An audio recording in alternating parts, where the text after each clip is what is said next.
Hey guys, it's Belle, and in this video, I'm just going to be doing a very quick rant about a trend or a thing, not a trend, I should say, that I really dislike in Latin. And it's not necessarily so much with Latin itself as it is with the use of Latin loanwords in later vernacular languages.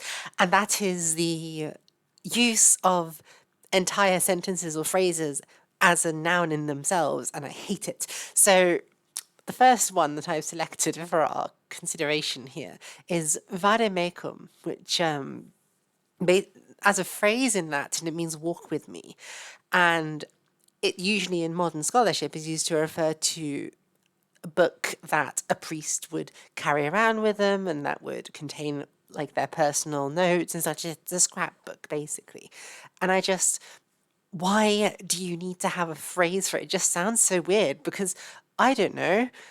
Like, what is the priest supposed to say? Vade mecum et porta tecum vade mecum. Like, walk with me and bring along the walk along with me. Like, it's so dumb. So there's an homonym for this word in Latin, which I far prefer, which is liber quod libertarius, or simply quod libertarius, which is sort of derived from a phrase as well, right? Because quod libet is like that which that which one may. And yeah, I get it. But whoever came up with liber quod libertarius had the decency to add the arius ending to make it an actual noun. So although you've still got the verb in there, it's a noun in Latin. Vademecum is not a noun unless you treat it as a neuter, I don't know, first declension, I don't know the declension type, second declension, I don't know.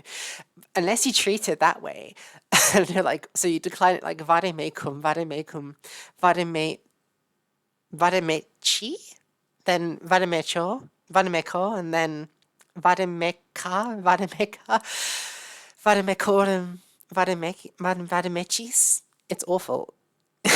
God, I hate it.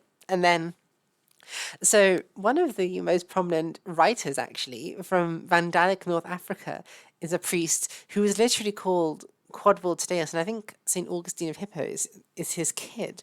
I think the story is like St. Augustine decided that this kid was like a gift from God. And so Quodvil Tadeus literally means that which God wants. And so obviously it's meant to be a shorthand for like hic liber est quodvil Deus, or hic filius est quodvil Deus. Like, this son is that which God wishes.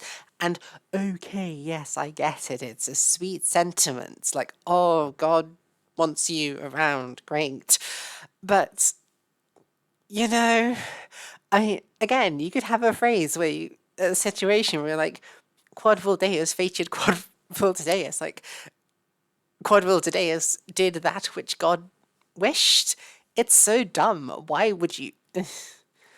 And quick aside on this, I understand that many Native American languages, at least from what I've been told, have, complete sentences for names. I get that, and it's fine. That's valid. They have their right to do that. My personal feeling is that in Indo-European languages, it sounds weird to me. That's all I'm saying.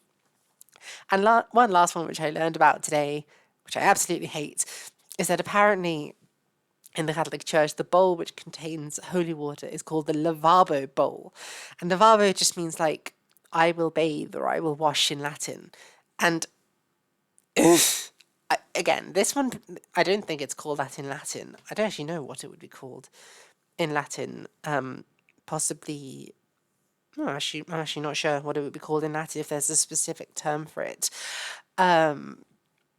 However, yes, this idea of like passing me the lavabo bowl triggers me because it's a verb. It's a verb. It's like, could you pass me the washing bowl or something? I just don't like it. Anyway, that's it. This is a trend in Latin, or not a trend again, but like this is a phenomenon in Latin that I really hate, is using sentences or verbs as nouns. If we could never do that again, I would very much appreciate it. Vale te omnes.